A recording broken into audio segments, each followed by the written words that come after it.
Hey everybody, it's Wednesday noonish, so it must be time to teach your business to fish. This is your business guide, Michael Rager, here with you. Man, I'm excited today. I get to bring back one of our early guests, Lee Winkleman from Hopkins Centric, Winkleman and Drucker. So we get to learn a lot today. Let's give you a good. You like that? He's over this side. He's giving me he's my cheerleader today to get me that. But man, as we're going to come in, we're going to talk about law and what goes on, and with going on in business, here in COVID and how we protect businesses and all that stuff. And one of the reasons I want to segue into that and start with, this little introduction we always do is I want to talk about leverage. And this is what businesses are doing right now. They're leveraging their workforce, and they're actually leveraging some of their cash flow and their finances, and they're leveraging a whole bunch of things by having effective workforces working from home. And that's what we got to look at. We got to look at as business owners how we can leverage certain things to make our business more successful. One of the big things I like to do is I love to leverage relationships. And one of the ways I do it is networking, getting joint venture partners, meeting great partners like Lee. I've got a lot of other people that we try to refer each other business. We try to introduce each other to great people that we never have an opportunity to meet without them. And that's the kind of things that we want to be able to do. We want to leverage these types of things. When we go out on our fishing rod, go fishing, the biggest thing we use to leverage, is our fishing rod. We can do a lot with a little. And as you see, when Lee went with us earlier this year, we were catching some jumbo snapper and stuff like that. But I was the guy sitting in the boat with this really small back bass rod and using this tiny reel and this tiny rod and catching these giant snapper. But it's being able to leverage and understand your equipment and what you're trying to do. And this is what business is a lot is about. And coming in and out of this COVID thing that none of us have ever had to deal with before, leveraging opportunities and leveraging relationships is one of the things that we all had to learn how to do. And the more successful you are at doing it, the more successful you've been through the whole situation, and the more successful you're going to be coming out of this. We're getting in this time right now. We say that we're getting another COVID push. We don't know exactly what's going to happen. Those of you that know me know I'm from Michigan, and Michigan just shut down some stuff today. It's been a really interesting a news day in Michigan. I used to be in the oil and gas business, and the state took away this Line 5, which is this pipeline that goes under Lake Michigan. Oh wow! And they took away the rights for the right of way. And Enbridge has got till the end of 2021 to clean the line and remove it.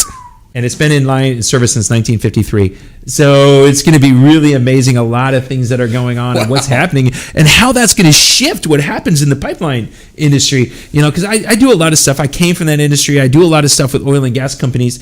And as I'm looking to leverage some relationships right now, I've been reaching out to people that I haven't talked to in 6, 8, 9, 10 months and letting them know some new things that I'm doing. And that's what you've got to be doing as a business owner. You've got to let people know what you're doing, why you're doing it, how you're doing it. And if you don't reach out and talk to them, they're not going to know. Lee and I will get into a little bit when we bring him on camera in a minute. But I just did it with it a week ago. We had a networking event. We brought out some really nice people and let people meet some people that they never would have met before. And it was the ability for them to start setting up relationships so they can start leveraging them. And that's what it's all about. Jonathan, how many minutes do I got to ramble? What do I got now? 2. Hey man, I did that pretty good. I love it.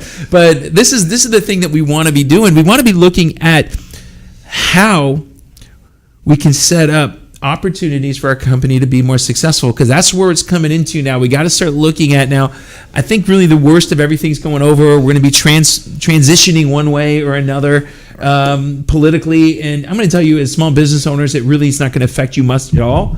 It really won't. Whoever's president is not going to affect you much at all, except emotionally. Just get out of it, get out of the way, and just go do your work. And what's going to happen is, the government just sets up rules for us to function. It's just like playing a football game. Here's the rules. Those who understand the rules and live on the edge of them the closest are the ones that are more successful. And that's why you need good attorneys like this guy over here to get you through and get you to that. So we're getting ready, Jonathan. We're going to send you out. We're going to come back. We're going to have Lee. We're going to talk about business. So, thanks for you guys who are out here. And we're going to couple you out here live and kind of go from there. So this is Michael Rager, Teach Your Business to Fish, your business guide. We'll be back in just a minute with Lee Winkleman.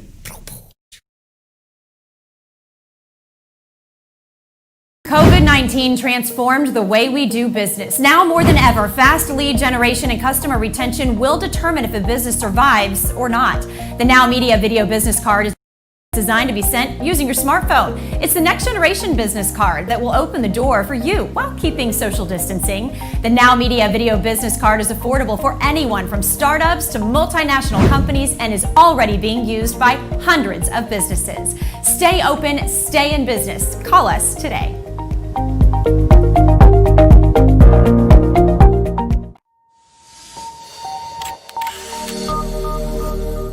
Do you want to experience the ease and convenience of the latest and most advanced home security system? Are you going away on vacation and want to have peace of mind while you're not at your home or at your office? According to the FBI, a robbery occurs every 13 seconds, and homes and businesses without a security system are 300% more likely to be burglarized. Hawk Security provides security solutions to residential and small businesses in the state of Texas and from California to Georgia, building a custom-tailored security setup that matches your needs. Whether it is home security, fire and carbon monoxide detection, flood detection, connected senior care, managed video surveillance solutions, alarm monitoring, and life safety. In addition to fire and carbon monoxide detection, Hawk Security has a smart home and business integration, expanding security services to a lifestyle solution, keeping customers connected to their home and businesses from anywhere in the world, from their tablet or mobile device, so you can have peace of mind even if you're not at home or in your office. Reduce your energy cost, scheduling automatic changes in thermostats or lighting. And because we rely on our heroes every single day, Hawk Security offers security services discounts to military personnel, veterans, first responders, educators, and hospital personnel. Our mission is to keep our clients safe, treat them like family, and provide them with a user-friendly security system with personalized customer service 24 hours a day, 7 days a week. For integrity, honesty, passion, and excellent customer service, take a strong step today toward getting protected and call Rosanna Torres at 832-863-8574, because every home and business is unique and every security system should be unique too.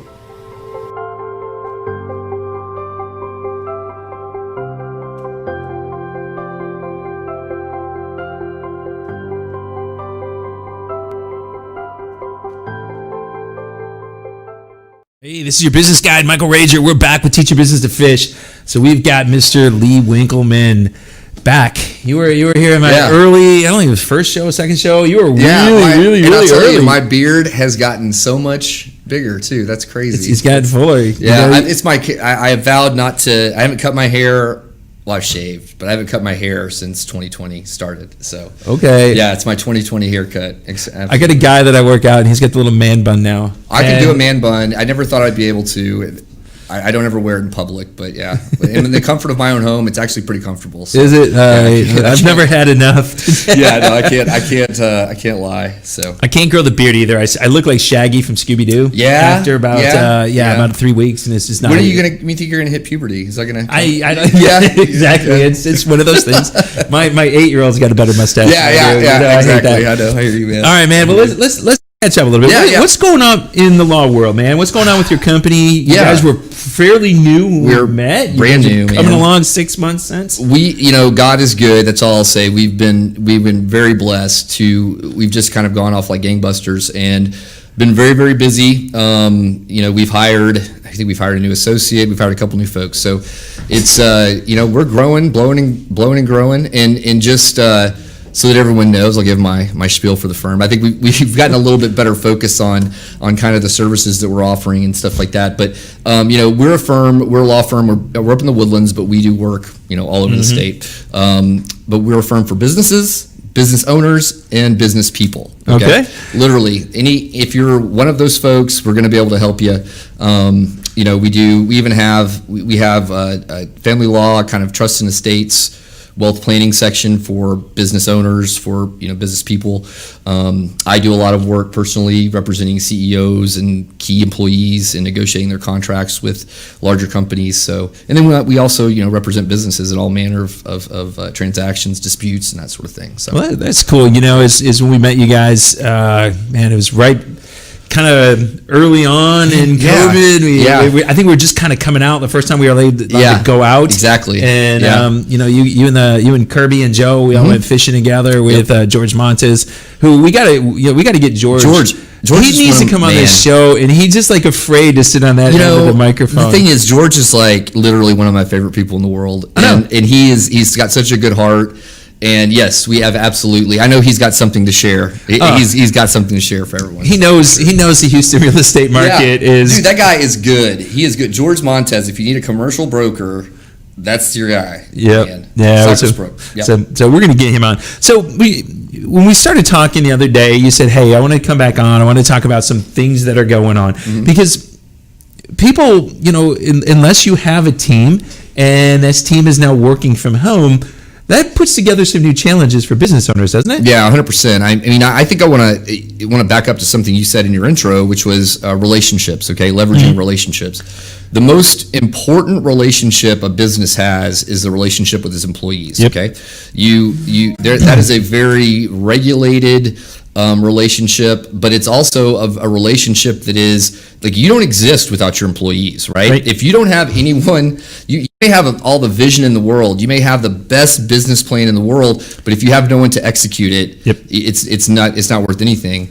And that relationship, one of the things I've been an employment lawyer now. I've represented management employment for almost 20 years, for at least all of the century that I've been a lawyer. Okay, so.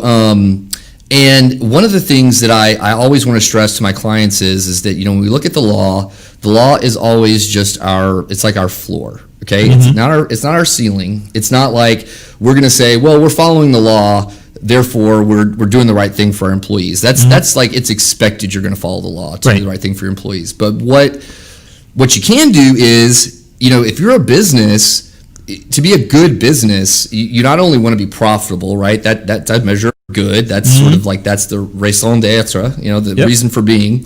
But the other piece of it too is you have a chance to be an awesome employer, and you are going to affect so many more lives, so many more lives. Being an awesome employer, being a place that people are excited to work, a place that they thrive, a place that they grow, a place that is a place where they want to be. All right, you're going to touch so many more lives. You're going to do so much more good, and you are going to have a devoted, loyal workforce, okay? 100%. Michael, I'm sure you've been at jobs before that you didn't like, right? Oh, yeah. Okay. How much better is your productivity at a job that you enjoy versus one that you just hate? Oh, it's way better. And, it's funny is I talk about, what you're talking about right now because it's so important. I grew up in Michigan, we were talking about earlier, and there's, unions are big, and stuff are big, and it's when some of the right to work stuff started coming along. People are like, "Oh my God, we're going to get fired. We're going to get fired." Right. And I used to tell people good employers are not going to fire their best people. Right. You only got to worry about it if you suck. Exactly, and that's what, from the employer standpoint, is what a union sort of does. Is it sort of it puts mediocrity in it. It's sort of like I won't. No offense to anyone that's in a union, but I think that is the view for employers. Is it sort of creates job security for mediocre work. Okay? Yep. No, that is 100% right. The economics of it are this: if you are a good employee and you're doing a good job, you know how much it costs to replace you? I mean, it's so expensive. It is probably, it could be up to half of your yearly salary just to replace you and train a new replacement. So employers are not stupid. Employers, generally speaking, don't fire people for no reason. Right. They shouldn't, at least. But if you're absolutely. If you're a good employee, you don't have anything to worry about. Yeah. But I think it's really important, like you said, is you need to be a good employer. Yes. If you're a great employer, yes, you get better employees. Yes, exactly. And they stay longer. Right. And I'll tell you that if if you have a loyal employee, an employee that values you as an employer, they are going to work so much harder and put in so much extra effort than they otherwise would, because they appreciate you. And it's the thing with that employer-employee relationship, when it's good, it's just a beautiful thing, because there's all this sort of reciprocity of, you know, the employers treating the employee well because they want that employee to thrive. And it all comes down to just human relationships. You know, at the end of the day, everything is about human relationships. What is it going to take for me to get the most out of this employee? What does that employee need to see from me? You know, like, for example, having, you know, I'm in management position now at my own firm. You know, my philosophy is I'm never going to ask an employee to do something that I either A, have not done, or B, would not be willing to do. You know, in terms of, you know, that's how I was when I did personal training, is, you know, I was always the type that I'm not going to ask a client to do more work than I would be willing to put in. And I think that when you show your employees that look, you're not just pushing stuff off to them, you're taking responsibility, because honestly, it's not just, I mean, it's, the buck stops with me. The buck stops with the business owner. Okay, right. And there's nothing worse than a business owner that wants to blame all of their problems on their employees and not take any responsibility for it. So, yeah, one of my, I teach a lot of organizational leadership and going in. One of my great friends, Lady Pam Tripp, she's out in North Carolina, and she has a place called Commonwealth Health. She's the CEO there. And when she got in, it was struggling. I mean, they owed a whole bunch of money. They were way in debt. They were paying doctors like nothing. They were in rural healthcare. And what she did is she implemented a leadership program. And what she started doing is she didn't start teaching the doctors how to be leaders. She started teaching the bottom line, the people that came into contact with their clients, how to be better at what they did. And what happened was, she said, after about 6 weeks, I had about 30% of them quit because they didn't want to be that good. Exactly. And they said, I'm not staying here because they're expecting me to be good. Right. And they left. Yes. And then what happened was the new employees that came in were even better. 100%. And what happened, they started raising the floor. And I think it was about 8 years, Pam took this place from struggling to winning the Malcolm Baldrige Award. Yeah. I mean, and she was a great employer. She was very demanding. Right. But she offered assistance. She trained. And she actually took one of her ladies that was in that original group, eventually became COO of the company. That's awesome. I mean, she was there just working. Yeah. And the lady left and she went to one of the major healthcare organizations in Raleigh. Yeah. They recruited her away. And that's what you want to do. It's a beautiful thing, man. That's a great story. And let me tell you this. Here's what she did. And this is what... This is the word I think that employers need to always remember is empowerment. Okay, she empowered those employees. She gave them agency over what they do. Okay, if you go in there and you tell an employee, look, I believe in you. I know you can do this. I'm going to expect a lot out of you, but I know that you can do this. I have confidence in you, and you know what? Even more so, I am going to work with you, and I'm going to do anything I can to make you succeed. Like, there are, what I see the most in lawsuits where, you know, there's some sort of discrimination claim or something like that, somebody's gotten fired, is that I was never given the opportunity to succeed. I had a thumb on me the whole time, you know, I was never given the opportunity to breathe and kind of, you know, show how great I was, you know, that sort of thing. And that I see that a lot in the workplace. This sort of like, I don't care what you think, I don't care, you know, what you want to do or what ideas you might have. I'm paying you to do a job, just do it, you know. And that is so stifling. I mean, you have to have a good mix. You have to, you know, you can't have, obviously, you know, too many cooks in the kitchen in terms of like throwing out ideas, management ideas. But at the same time, it's all about empowerment, empowering the employee, putting them in a place where they can succeed. You know? Well, and that was a great way. We got like 30 seconds left in this session, so we had a great first session. We're going to get some more. So we're going to take you out. You know, Lee, how do people get a hold of you? Where do they find you? Yeah, so you can email me at Lee, L-E-E, my name there, at hopkinscentric.com. That's HOPKINSCENTRICH.com. And you can look us up at www.hopkinscentric.com. All right, so we're going to send you guys out to break. We're going to be back. We're going to get farther into this and talk some more. So I hope you guys liked that first session. That was awesome. So we'll be back in a minute. COVID-19 transformed the way we do business. Now more than ever, fast lead generation and customer retention will determine if a business survives or not. The Now Media Video Business Card is designed to be sent using your smartphone. It's the next generation business card that will open the door for you while keeping social distancing. The Now Media Video Business Card is affordable for anyone from startups to multinational companies and is already being used by hundreds of businesses. Stay open, stay in business. Call us today.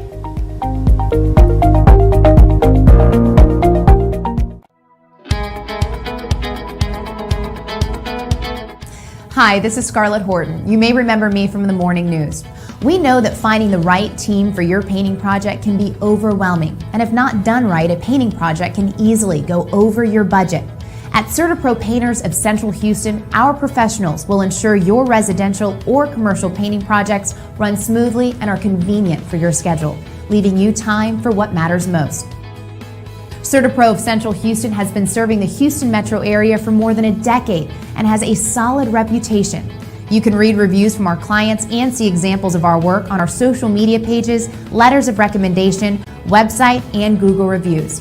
Additionally, at CertaPro Painters of Central Houston, we warranty our work for 2 years. We offer free color consultation. We do residential and commercial jobs, interior and exterior, and we are licensed and insured. Not to mention, we are experts in painting cabinets. CertaPro is the largest painting contractor in the USA. Our crews are not only qualified and skilled painters, they are the best at what they do, and we are always on time. Let our experts at CertaPro of Central Houston transform your home and business. Our proven process gives you more time to enjoy moments that matter in the spaces you love. Alfredo, Mallory, and John are experienced professionals who will work with you every step of the way to ensure a flawless finish. Call us today at 713-824-5166 and let CertaPro of Central Houston handle with ease, efficiency, and high professionalism your next residential and commercial painting project, because the world needs color.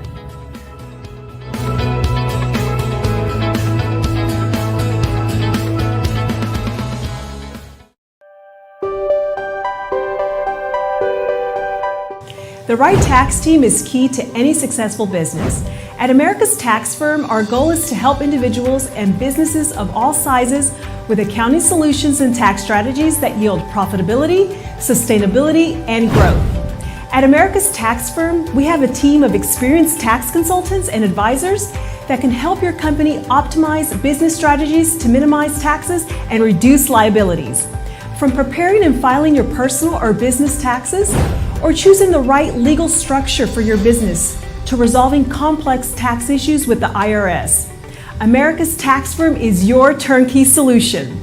Take a strong and decisive step and let America's Tax Firm be part of your success.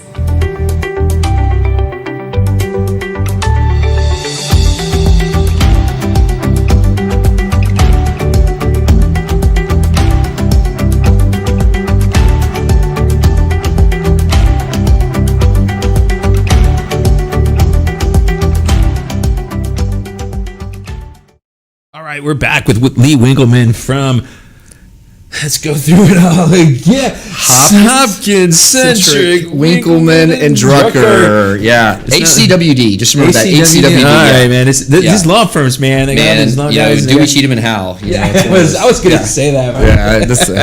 So that was a great first segment. You know, I want to come up with one more. I was telling you, we were talking a little bit in the break, and some of the people on Facebook Live saw it.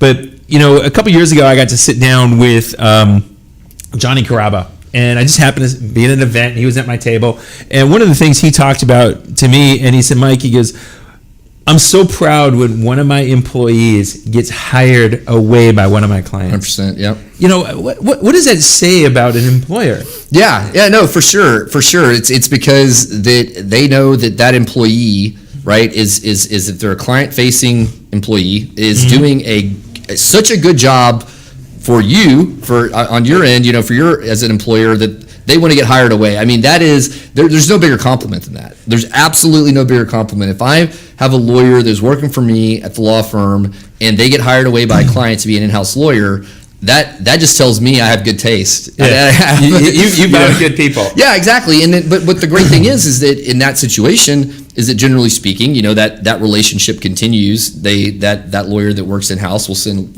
work to our firm. It's a beautiful thing. It's sort of a win-win situation. So absolutely, there are a number of reasons why it's a great thing for you to have former employees, especially those that like you at clients. Oh, yeah. That they're going to. Number one, it's a testament to you as an employer, the people you're hiring, but number one. Right. But number two is they continue on that relationship between the client and the. Well, one of the things that we found is we do a lot of operational procedures for companies, and we ask the employees why they're successful and how they're successful and how they do what they do. And what we find is when those really good employees leave in that type of situation, they're better to training their replacement. Oh, yeah.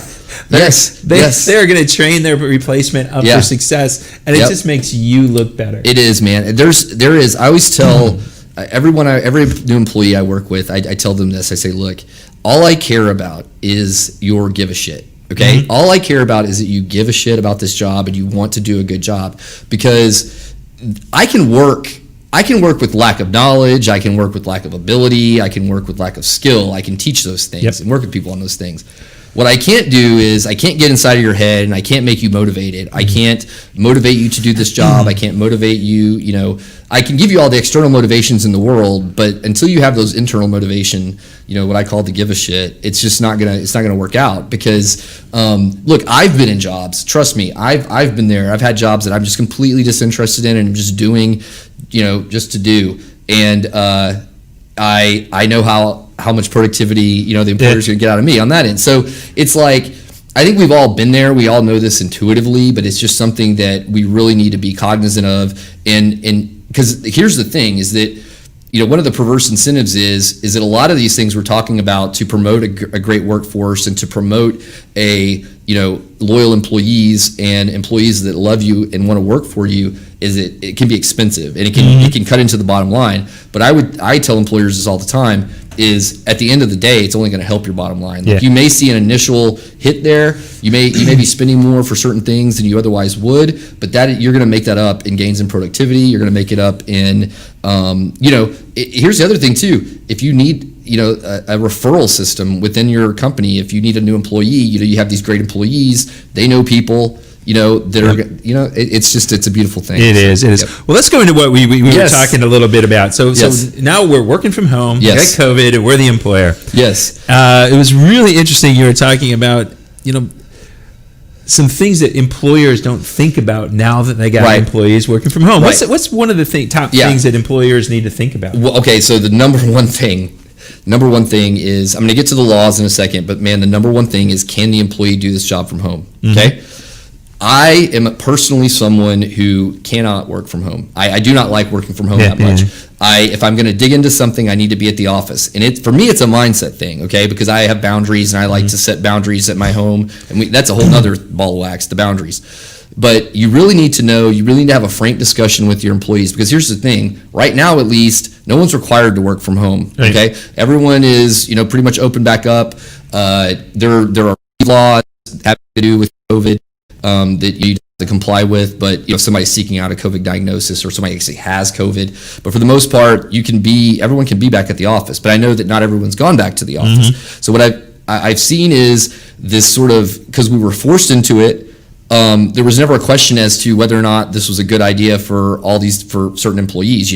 If you don't have a dedicated workspace at home, if you got Legos that you're stepping over, around your desk or whatever, you got a kid running around, you're not going to be nearly as productive as you can be at the office. So I think that's the number one thing that employers really need to talk to their employees and say, hey, what's your setup like at home? What do you have? Do you have a quiet room you can work in? Do you have time throughout the day that you can work, or are you going to have to work sporadically? What are your responsibilities with your kids being home? Because there's a whole set of distractions that come in there that are not at play in the office, okay? So that's number one. Number two is the laws that apply. All right. So I think the biggest thing is that, employers don't realize that, say, workers' comp applies at home. Okay. When the home equals work, that is the workplace. Okay. Right. And workers' comp covers on-the-job injuries.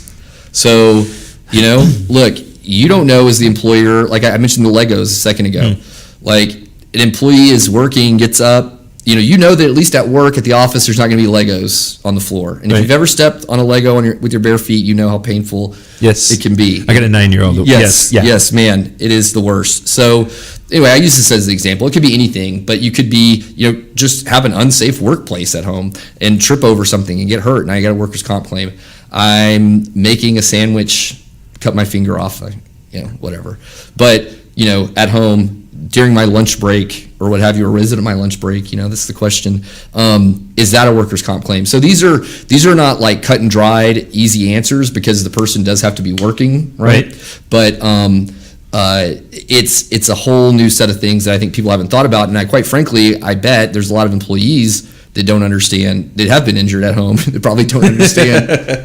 Look, this is a workers' comp issue. How would an employer or an employee prove that, hey, I was actually working when this happened? Yeah, no, exactly. I think that the way you would have to say is that you're just going to have to defer to, was it during working hours? And if it was during working hours, and you're going to have to say they were working, and that is probably another law that is a nice segue into the other big thing that employers need to consider, which is, so when we talk about overtime, okay, you can either be exempt from overtime or you can be non-exempt from overtime. So folks like me, lawyers, professionals, that sort of thing, anyone who is using their own discretion over matters of significance at a company, generally speaking, are going to be exempt from overtime, meaning they can work 80 hours a week, they can work 30 hours a week, and they get paid the same amount. Yeah. But you're going to have people at home that are not exempt from overtime, and that,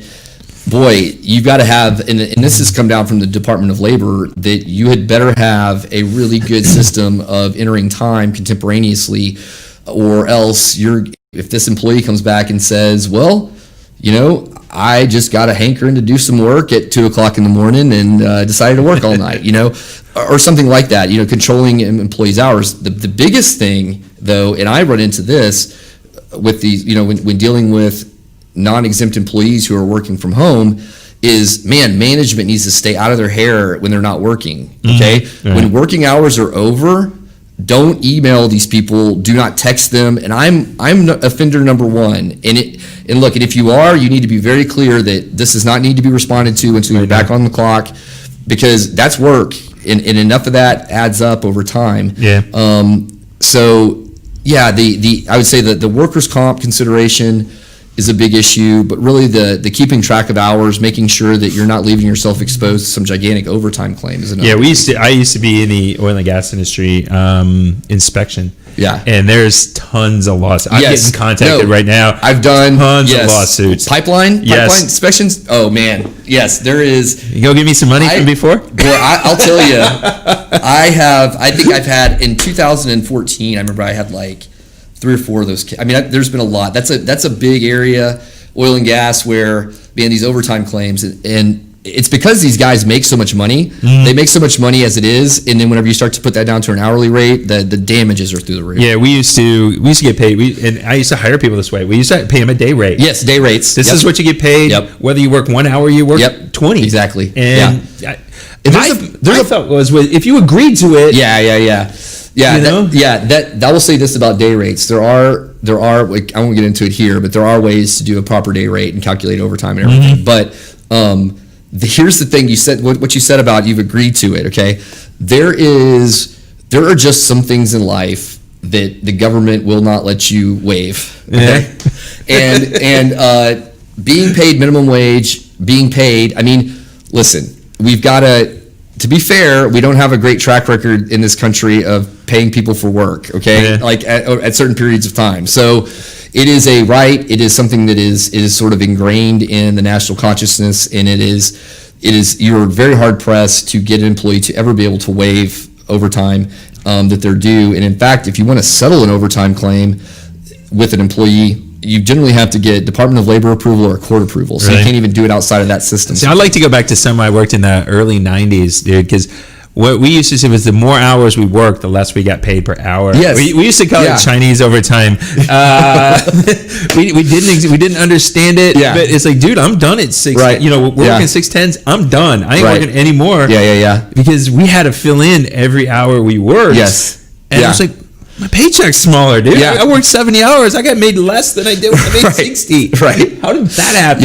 Yeah. That's why there's lawsuits. That's why there's lawsuits. Exactly. That's the stuff I wanted. I mean, when I did, I mean, I used to make good. I mean, I used to make $250,000 to $300,000 a year doing it. I mean, on basically a day rate, right? Yeah. And imagine that if you're able to come in and now say, I get time and a half for all the hours over 40 I worked. Right. You're doubling that. Yeah. You're doubling that. Yeah. And then, but my always question was, there would be times we'd be rained out for 10 days. 12 days. It's like, okay, we didn't work at all. Yeah. And we got paid. Right. And that's kind of like being on that, and that's essentially like being paid on a salary basis, right? Yeah. You're getting paid regardless of whether or not you're working or not. Yeah. So it's very interesting when you start looking at it. I'm glad I don't have to do that anymore. Yeah. Because I was, one of my good friends owns a very big inspection firm. Yeah. And I actually recently had a lawyer reach out to me saying, do you want to go into a lawsuit against him? Yeah. And I'm like, no, he paid me well. Right. I liked the guy, Right. I didn't have anything against it. I just looked at it my way as I agreed to it. I was happy with it. I felt I got paid fairly. And I was treated fairly. Man, I'll tell you what, dude, that is a good example of having a loyal workforce can do for you, because those class actions are what are opt-in class actions. So normally, if you get a class action notice, like I don't know a recent one that I've gotten, but something about Google. I think like Google Hangouts or something like that. I got a class action notification for. Those are, generally speaking, you're in it unless you opt out. Right. The ones that the overtime class actions are, you have to affirmatively opt in. So you have to have an employee make that exact consideration that you were making, which is, I've got to actually fill something out to opt into this. So maybe I should. Maybe this. I think this employer treated me great. That sort of thing. That's what I looked at, because I started thinking of is, I'm not in the industry anymore. I haven't been in the industry for 8-9 years. What if I want to get back in? Yeah. They're really tight knit. Yeah. Now, to be fair with that, and this is for any employers listening out here, that is, to be fair to the employer, they're not allowed to discriminate on that basis at all. But we know they're not allowed to. But yeah, I unfortunately, and I don't think this guy would. Yeah. He's salt of the earth guy. Yeah. We worked together at the same company. He left. My biggest mistake was probably not going with him. Right. And stuff like that. But he's a great guy. So we're about to wrap up section 2 here. I think this has been really good. We're going to come back. What do you want to catch in the last session? I'm going to talk a little bit about I always used to use the word prophylactic. All right, so risk prophylactics. Come on, risk. I always giggle whenever I'm at Whataburger and they ask me if I want any condiments with my meal. I'm always just like, anyway. I'd like to talk about like sort of what mitigation measures employers can take in terms of mitigating against those risks of employees working from home. All right, so this is Mike Rager, Lee Winkleman. We're going to be back in a minute. Come on back and join us. I think this is a good session today. Yeah, that's. Do you want to experience the ease and convenience of the latest and most advanced home security system? Are you going away on vacation and want to have peace of mind while you're not at your home or at your office? According to the FBI, a robbery occurs every 13 seconds, and homes and businesses without a security system are 300% more likely to be burglarized. Hawk Security provides security solutions to residential and small businesses in the state of Texas and from California to Georgia, building a custom-tailored security setup that matches your needs. Whether it is home security, fire and carbon monoxide detection, flood detection, connected senior care, managed video surveillance solutions, alarm monitoring, and life safety. In addition to fire and carbon monoxide detection, Hawk Security has a smart home and business integration, expanding security services to a lifestyle solution, keeping customers connected to their home and businesses from anywhere in the world, from their tablet or mobile device, so you can have peace of mind even if you're not at home or in your office. Reduce your energy cost, scheduling automatic changes in thermostats or lighting. And because we rely on our heroes every single day, Hawk Security offers security services discounts to military personnel, veterans, first responders, educators, and hospital personnel. Our mission is to keep our clients safe, treat them like family, and provide them with a user-friendly security system with personalized customer service 24 hours a day, 7 days a week. For integrity, honesty, passion, and excellent customer service, take a strong step today toward getting protected and call Rosanna Torres at 832-863-8574 because every home and business is unique and every security system should be unique too.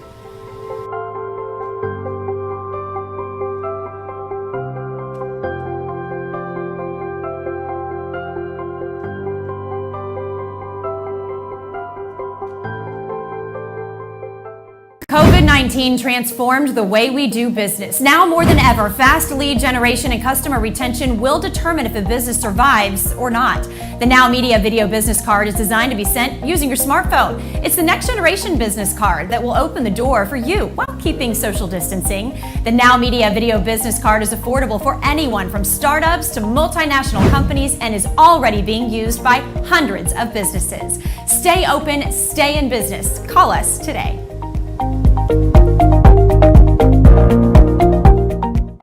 Hey, this is Michael Rager, your business guide, and it's not time to pick on Jonathan again. He gives us the 5-second warning today, the 5-second warning. That's what we need this camera on this side. So here, everybody look at Jonathan. Hey, Jonathan, what's going on there? Hey, Jonathan. He's got to give us more than 5-second warning because we're just sitting here BSing, talking about everything. Yeah. All right, Lee. So we want to come in this last session. Yes. We want to...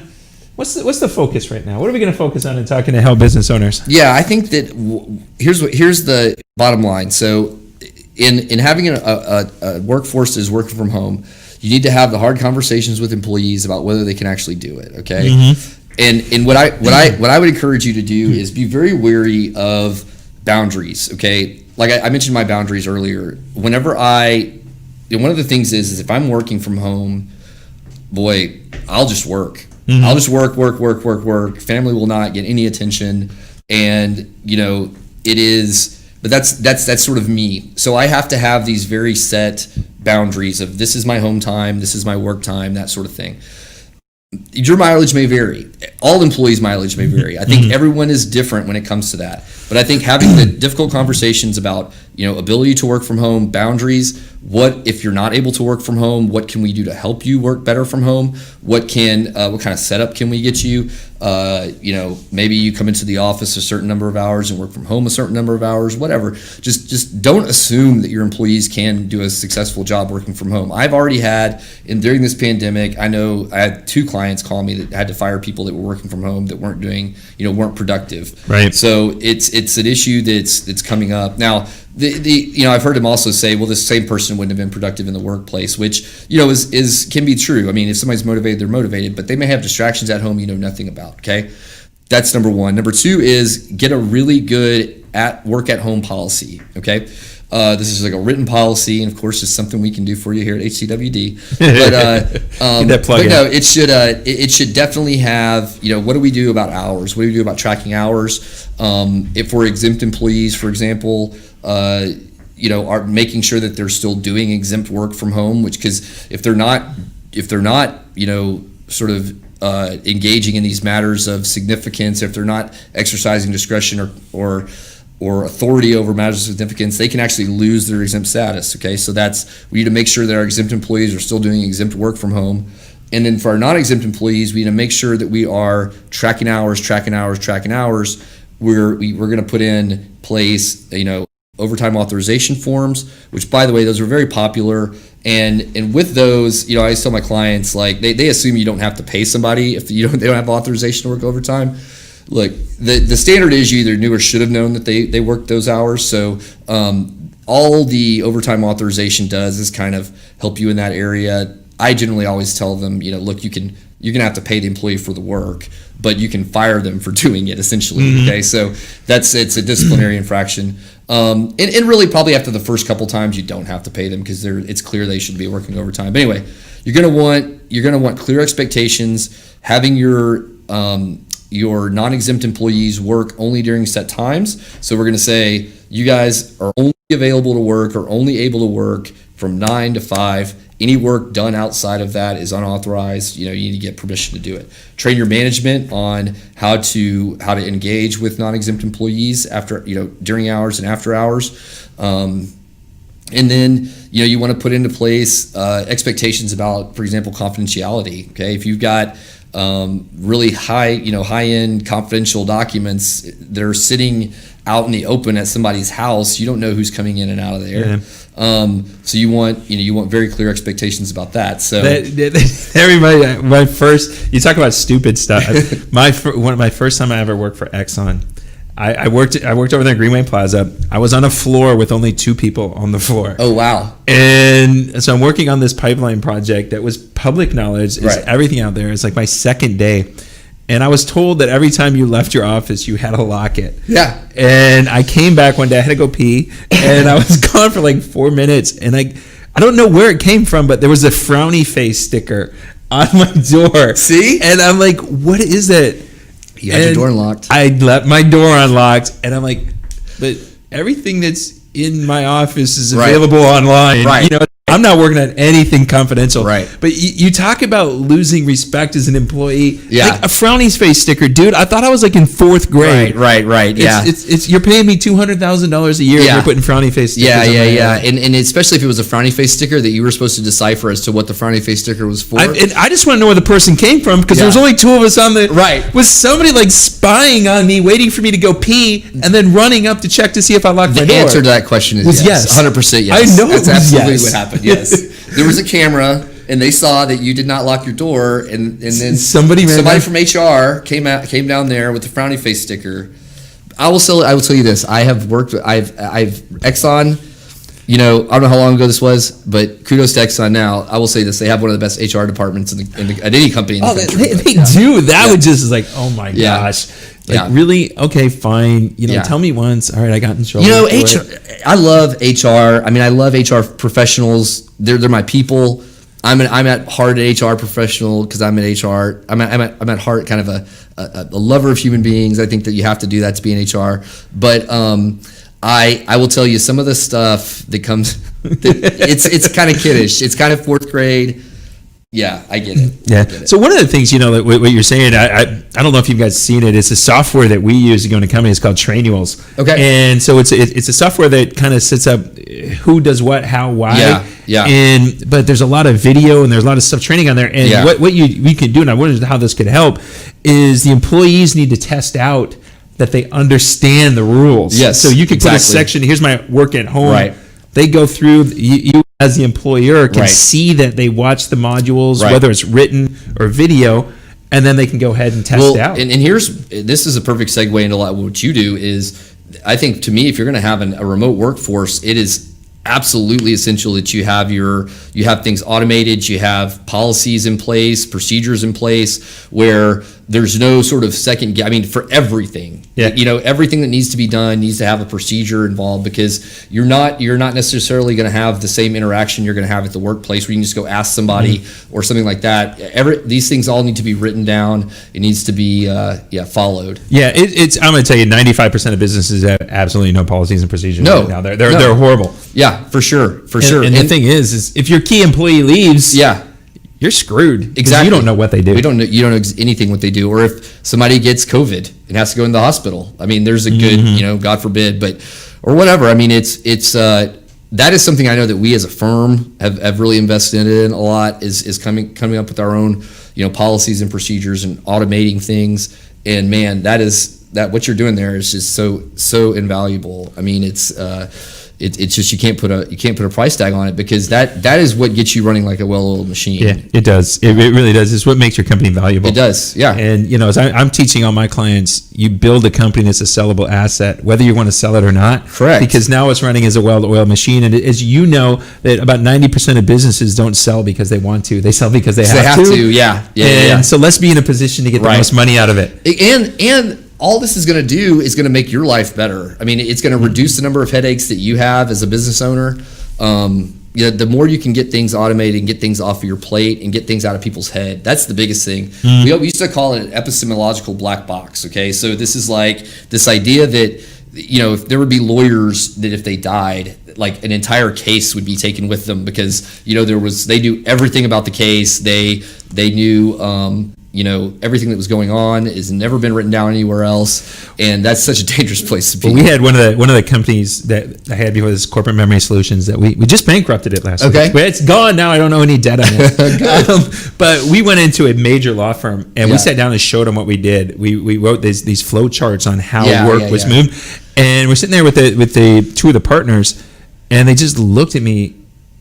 And I go, well, what's wrong? And they said, well, we brought you in here so we could refer you out to our clients.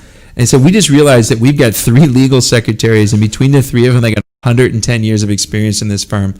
And I just looked at them. I said, what happens when one of them dies? Yeah. And the partners went, I don't know. Right. Yeah. And for 3 years, dude, we went back to them every year on an anniversary. Has any of them died yet? Yeah. Because they never hired us to come. They couldn't justify spending money to have an attorney sit down with us and write their policies and procedures on how they function. And I go, and we put together a great formula showing how much it would make more money, and they just wouldn't do it. No, this is why we have.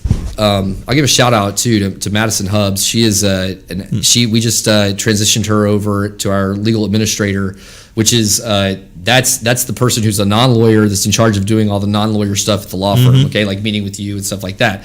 And she's doing an excellent job, and we're sort of building this job up on the fly. But that's why, especially in jobs, in situations where like you got guys like me or accountants that are working by the billable hour, we tend to be very stingy with our time and not want to do anything unless it's billable. So that I think law firms or any place that runs off the billable hour really needs to have a salaried or sort of hourly person that you're paying that's doing all that stuff for you. So 9 minutes, huh? Okay, sweet. Oh, he's knocking his head going, okay, I thought we had like 3 left, so I was going to... Oh, we got 9 minutes left? Good. We got 9 minutes, so we can bullshit for a long time. Yeah, we can. Awesome. I love that. So let me give me your thoughts on what's going... Okay, so everybody's working from home. Yeah. People can really actually go back in now if they want. Right. We're getting another COVID spike.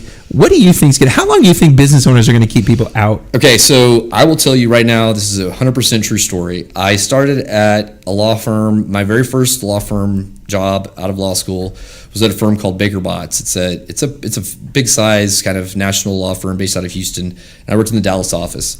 And I worked with a dear man by the name of Timothy Durst. He was kind of a mentor to me when I started off. And when I started there in 2003, the very first BlackBerry had come out, okay?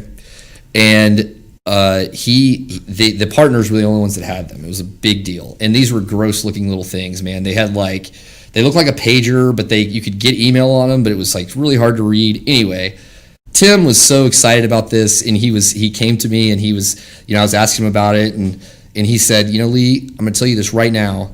I'm going to predict, he said, with the advent of this, like with this type of technology, that by the time you are my age, and he was 40, he said, by the time you're my age, we will not have offices anymore. He said he thought everybody was going to be working from home by this time. Now, that is, and he was right in this sense that what that technology has done is it has allowed us to be more mobile and do work outside of the office. But what it also has done too is it's a double-edged sword because it's a leash to the office too. Okay, that's a whole nother. That's about boundaries. We're talking about. But I think that this was something. The work from home movement was something that had been going on, and I think it just so happened that we had the natural disaster impetus. Because I do think at the end of the day, it can be a very, very, very good thing, okay?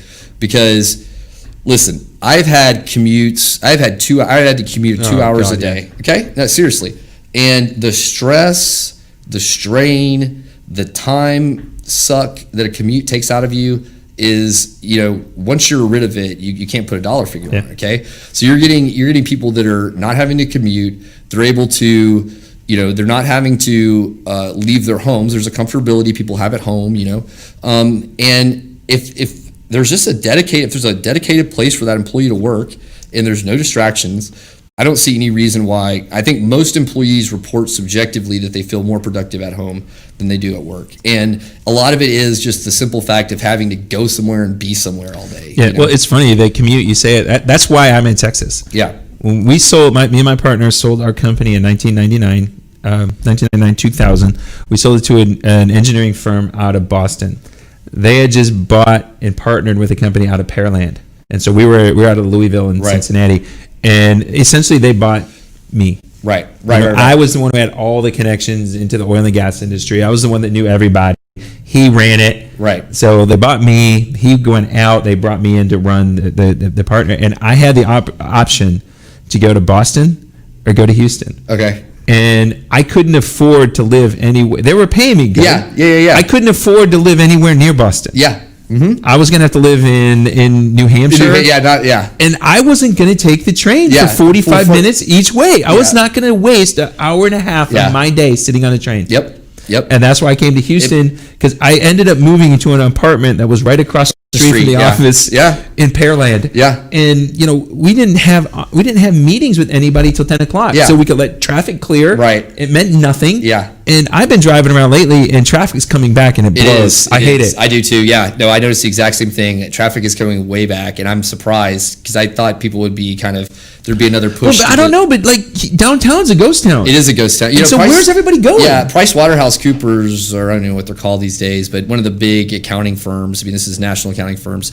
They have I don't know how many floors in the Chase Building downtown that they've said that they're not coming back at all until April at the earliest. Okay, so there's a lot of businesses, because I do want to mention this. This is something that if we have time, the thing with this COVID deal is too. We have 4 minutes. Okay, So we have 4 minutes. 4 minutes, okay. I do want to talk about, too, giving your employees grace with stuff. And that this COVID thing, everyone has reacted differently to it, okay? There are some people, like me, quite frankly, who, I'm like, maybe call me negligent about it, I don't know. But I'm just not scared. It's not something that scares me. It doesn't keep me from doing anything in my life, okay? Right.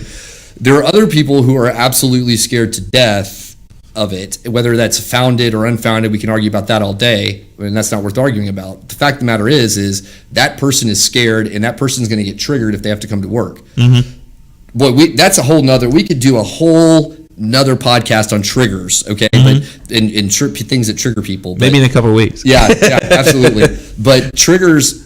Triggering is one of those things where once somebody's triggered, man, they're no longer thinking rationally. They're just triggered, and so you've got to be real cognizant of that whenever you're talking about bringing your workforce back to work. And I think that's what a lot of employers, or quite frankly, have been doing, which is they were working from home because they had to. Now they're talking about bringing people back, and people are still scared. So there's this thought of, well, let's just keep them at home. And I'll tell you, if you have an employee that's scared to death of getting COVID, boy, don't make them come back to the office. I mean, they're surely not going to be productive there, No. So, I agree with you. And I go out and I try to be safe.